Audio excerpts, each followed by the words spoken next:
So hi everyone, I'm Joanne Blanca Scotian, and for today's video, pag-usapan natin kung kayo ba ay may nanay na bida-bida, 'di ba? Kung parent, ganon. So, according to the Bible, honor your father and mother, which is the first commandment with a promise, so that you may go well with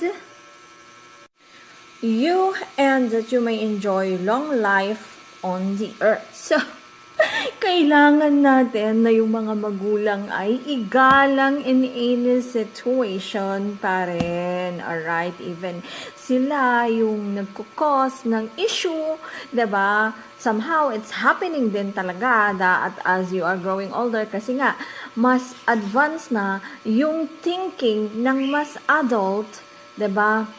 Kaya nagkakaroon ng indifferences or hindi pagkakaunawaan between the children. Kasi nga, ang gusto natin, if you are a magulang, kung ano yung tinuro mo rin, you want your children to follow. Yung mga mas bata naman, they are into the time pa na nag-explore pa lang sila. So, tayo naman na matatanda na, we don't want them na maranasan pa what we have done wrong, diba?